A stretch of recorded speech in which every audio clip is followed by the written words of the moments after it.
तेरी मेरी कहानियाँ से सभी अपडेट पाने के लिए बेल आइकन दबाएं। आज की कहानी है अपना अपना सबक। अगले 10 दिन में सोनाली की मम्मी पूरी तरह से स्वस्थ हो गई तो उन्होंने बेटी से कहा, सोना, अब मैं बिल्कुल ठीक हूँ। मुझे लगता है अब तुम्हें जाकर अपनी घर गृहस्थी संभालनी चाहिए। तुम्हारी सास वहाँ अकेले परेशान हो रही होगी। सोनाली ने लापरवाही से कहा, माँ, जब तक विकास मुझे मौसी जी के वापस जाने की खुशखबरी नहीं दे देते तब तक मैं नहीं जाने वाली। दोनों बहनें मिलकर मुझे नौकरानी बना देती हैं और खुद महारानियों की तरह मुझ पर ऑर्डर चलाती रहती हैं। अब जब खुद हाथ पैर चलाना पड़ेगा तो समझ आएगी ज़ुबान चलाना कितना आसान होता है और करके दिखाना कितना मुश्किल। अरे, अगर आप किसी के काम की प्रशंसा नहीं कर सकते तो कम से कम उसमें बुराइयां तो मत खोजिए। कितनी मेहनत और प्यार से पिछली बार मैंने मौसी जी के लिए पनीर की सब्जी बनाई थी, सभी को बहुत पसंद आई। पर मौसी तो किसी के प्यार के योग्य ही नहीं है। जब उन्हें कुछ नहीं मिला तो इसी बात का बतंगड़ बना दिया कि पनीर कुछ ज़्यादा ही नरम है, बनाने से पहले थोड़ा फ्राई करना चाहिए था। पर यह आजकल की लड़कियां ज़रा हाथ पैर हिलाकर खुश नहीं। ऐसा लग ही नहीं रहा जैसे पालक पनीर बनाया है, लग रहा है जैसे पालक का रायता बनाया है। सब कुछ सफ़ेद ही सफ़ेद नज़र आ रहा है, पनीर का कोई पीस दिखाई ही नहीं दे रहा। खैर छोड़ो, हम ठहरे मेहमान 2-4 दिन के लिए आए हैं, क्यों बोलकर बुरा बनना। पर मधु, इतना तो तुझे अपनी बहू को सिखाना ही होगा। मैं तो तेरी अपनी हूँ। कल को कोई बाहर का आदमी भी खाना खाने आए तो क्या इस तरह से बनाकर खिलाएगी उन्हें? खाना बनाना और खाने को सलीके से पेश करना भी ज़रूरी होता है। भर भर कर मसाले डालने से कोई सब्जी स्वादिष्ट नहीं हो जाती। और यह आलू मटर, इसकी तो पूछो ही मत। आलू को इतना ज़्यादा फ्राई कर दिया है कि बेचारे काले हो गए और स्वाद की जगह कड़वाहट मुंह में जा रही है। चावल ठीक से पके नहीं, ऐसे ही कच्चे परोस दिए। रोटी है जिन्हें देखकर ऐसा लगता है जैसे विश्व का नक्शा बनाया हो। इससे बढ़िया रोटी तो होटल में भी मिल जाती है। जबकि माँ, आप अच्छी तरह से जानती हैं मेरी पाक कला की प्रशंसा दूर दूर तक होती है। पर जिसने ठान लिया है कि नुक्स निकालना है वह तो कुछ ना कुछ कमी ज़रूर ढूंढ ही लेगा। उनकी बहू ने बिल्कुल ठीक किया है उनके साथ जो उनसे अलग जाकर रहने लगी, नहीं तो वह कुछ दिनों में मेरा जीना हराम कर देती हैं। सोचो, उसे तो 24 घंटे मौसी के साथ रहना था। उसका क्या हाल करती होंगी। और मेरी सास भी कुछ कम नहीं है, बहन को समझाने की बजाय उसके साथ मिलकर मुझे तंग करना शुरू कर देती है। विकास बता रहे थे उन्हें समय पर खाना भी नहीं मिलता, आधे समय तो बाहर ही खाकर गुजारा करना पड़ता है। मौसी जी की चटोरी जीभ जो 4-4 सब्जियां बनाने के बावजूद भी शांत नहीं होती थी, अब खिचड़ी खाकर कैसे तृप्त हो जाती है। माँ ने सोनाली को शांत करवाते हुए कहा, बेटी, यह मत भूलो, भागना किसी समस्या का हल नहीं होता और जो वह करती हैं वह उनके आगे आएगा और जो तुम कर रही हो वह तुम्हारे। आज अपनी सास के कारण ही तुम इतने दिन मायके में रह पाई हो, चाहे इसमें उनकी सहमति हो या ना हो। पर तुम्हारी अनुपस्थिति में घर तो वही संभाल रही हैं और यह अच्छा नहीं लगता। घर में मेहमान आई हुई है और तुम यहाँ मायके में छुपी बैठी हो। अब मैं पूरी तरह से स्वस्थ हूँ, इसीलिए कह रही हूँ, कल तुम अपने ससुराल लौट जाओ। अब वही तुम्हारा असली घर है। बीमारी में मेरी सेवा करके तुमने एक बेटी का कर्तव्य निभाया, पर बहू के भी तो कर्तव्य निभाने होंगे तुम्हें। और एक और बात जो मैं काफ़ी समय से तुमसे कहना चाहती हूँ, बेटी रिश्ते तोड़ने की बजाय उन्हें निभाना सीखो। तुमने अपने मन में जो अलग होने की बात ठान रखी है उसे भूल जाओ। जो मज़ा साथ रहने में है वह अकेले रहने में नहीं।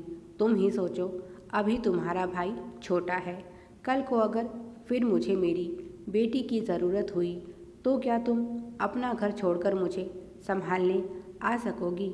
नहीं, तुम्हारी सास के सहयोग के बिना तुम्हारा यहाँ इतने दिन रुकना संभव नहीं था। ठीक है, उनका व्यवहार कभी कभी तुम्हारे लिए अच्छा नहीं होता, पर यह तो हर रिश्ते में होता है। हर रिश्ते को उतार चढ़ाव से होकर गुजरना ही पड़ता है, तभी तो रिश्तों में मजबूती आती है। और रही बात मौसी की, जिस औरत ने अपनी मूर्खता से अपना खुद का घर जला लिया हो, उससे तुम और क्या आशा कर सकती हो? अगर आज उनका अपना परिवार उनके साथ होता तो उन्हें इस तरह दर बदर रिश्तेदारी में भटकना नहीं पड़ता। और अभी तो तुम्हारे जीवन की शुरुआत हुई है, कल को बच्चे भी होंगे। तुम कैसे उन्हें उनके दादा दादी के प्यार से वंचित कर सकती हो? सोनाली बोली। पर माँ, तुम समझ क्यों नहीं रही हो? मेरी सास अपनी बहन की हर बात मानती है, उन्हीं के कारण हमारे घर में कलेश होता है। पर मेरी सास है कि यह बात समझने को तैयार नहीं। माँ बोली, यही बात तो तुम्हें उन्हें प्यार से समझानी है। मुझे अपनी बेटी पर पूरा यकीन है, तुम अपने घर को और भी सुंदर बनाओगी। गहरी सांस लेते हुए निराशा के साथ सोनाली बोली, पर माँ, मेरे अकेले के प्रयास से क्या होता है? जब तक मेरी सास बहन की बातों पर चलती रहेगी तब तक उस घर में शांति होना संभव नहीं। माँ प्यार से समझाती हुई बोली, पर तुम्हें किसने कहा तुम अकेली हो? तुम्हारे साथ विकास है और मैं भी तो हूँ तुम्हारे साथ। जब जब तुम्हारी हिम्मत टूटेगी मैं तुम्हें सहारा दूंगी। सोनाली को माँ की बातें समझ नहीं आ रही थी कि क्यों वह उसकी सास की इतनी तरफदारी कर रही हैं। तब माँ ने उसे समझाते हुए कहा, बेटी, कल को मुझे भी सास बनना है, और अगर तुम्हारी तरह तुम्हारी भाभी भी अलग होने की जिद करने लगी तब तुम किसका साथ दोगी? सोनाली बोली, पर माँ, आप तो इतनी अच्छी हैं, किसी को आपसे शिकायत हो ही नहीं सकती। माँ बोली, यह तुम एक बेटी की नज़र से देख रही हो, पर बहू का नज़रिया कुछ और भी हो सकता है। और फिर जब वह यह देखेगी कि मेरी ननद शादी के साल भर के अंदर ही ससुराल से अलग होकर रहने लगी तो हो सकता है वह भी तुम्हारा अनुसरण करने की सोचे। सोनाली बोली, आप बिल्कुल चिंता मत कीजिए, ऐसा कभी नहीं होगा, मैं उसे समझा दूंगी। माँ मुस्कुराई और बोली, जो गलती तुम खुद करने जा रही हो उसको लेकर उसे क्या ज्ञान दोगी, और क्यों वह तुम्हारी बात सुनेगी? माँ की बात सुनकर सोनाली चुप हो गई। उसे सोच में डूबा देखकर माँ बोली, दी, गुस्से में कभी कोई फैसला नहीं करना चाहिए। इस समय तुम अपनी सास से नाराज़ हो, इसीलिए ऐसा सोच रही हो, पर शांत मन से सोचो, क्या यह उचित है? क्या इसीलिए तुम्हें अपने घर की बहू बनाकर ले गई थी कि एक दिन तुम उनके बेटे को भी उनसे दूर कर दो? मैं तेरी परिस्थिति अच्छे से समझ रही हूँ और इसके लिए मैं तुझे दोष भी नहीं दे रही, बस प्रयास करने के लिए कह रही हूँ, अपनी तरफ से ईमानदार प्रयास। सोनाली मुस्कुराई और बोली, ठीक है माँ, तुम्हारी खुशी के लिए मैं यह भी करने को तैयार हूँ, पर अगर फिर भी मेरी सास नहीं सुधरी तो?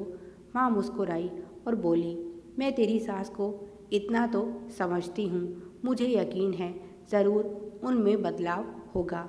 अगर ऐसा ना होता तो मैं तुझे यह सब करने के लिए कहती ही नहीं। माँ का दिया हुआ सबक मन में संजोकर सोनाली अगले दिन ही ससुराल पहुंच गई और यहाँ का हाल देखकर तो दंग रह गई। सारा घर अस्त व्यस्त हो चुका था। पिछले 10 दिनों से जैसे तैसे मधु जी काम वाली की अतिरिक्त सहायता से घर संभाल रही थी।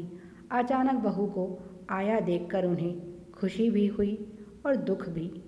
खुशी इस बात की हुई कि बहू लौट आई थी और दुख इस बात का कि बहू के सामने खुद को बहुत छोटा महसूस कर रही थी।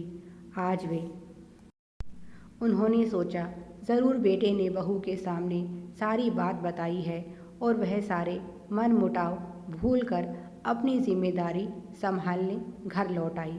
पर वह नहीं जानती थी सोनाली तो माँ के कहने पर वापस आई है। आते ही सोनाली ने सारे घर को संभाल लिया और मधु जी ने निश्चिंतता की सांस ली। पर यह क्या, सोनाली जब से आई है अपनी सास में आए परिवर्तन को महसूस कर रही है। अब वह पहले की तरह हाथ पर हाथ धरे बैठी नहीं रहती, बल्कि घर के छोटे छोटे कार्यों में उसका हाथ बटाने लगी हैं। मौसी जी, जिनकी ज़ुबान कैंची की तरह चलती थी, आजकल बहुत शांत हो गई हैं। दोनों बहनें आपस में घंटों बैठकर बातें करती थी, पर अब केवल ज़रूरत जितनी ही बातचीत होती है। सोनाली नहीं जानती कि जिस तरह उसे माँ ने एक बहुमूल्य सबक मिला है, ऐसे ही उसकी सास और कमलेश जी को भी अपना बहुमूल्य सबक मिल चुका है। अगले 2 महीने तक कमलेश जी बहन के घर रही, पर इन 2 महीनों में उन्होंने एक शब्द भी सोनाली के खिलाफ नहीं कहा, बल्कि जाते जाते मधु जी से बोली, चुटकी तू किस्मत वाली है जो समय रहते संभल गई। मैं तो गलती कर बैठी, पर अब मैं जा रही हूँ। अपनी इस गलती को सुधारने की कोशिश करूँगी और तू भी अपने घर में प्यार बनाए रखना। दोनों बहनें एक दूसरे के गले मिली और दोनों की आंखें नम हो गई। कमलेश जी ने ठान लिया था कि अब वह भी बहू की तरफ मित्रता का हाथ बढ़ाएंगी। उनका रिश्ता पहले जैसा तो नहीं हो सकता, पर कुछ कड़वाहट तो ज़रूर कम हो ही जाएगी। गलती की माफ़ी मांगने में कैसी शर्म, और यह माफ़ी अगर आपके घर को फिर से एक कर सकती है तो देरी किस बात की। Please like, share and subscribe. Thanks for watching.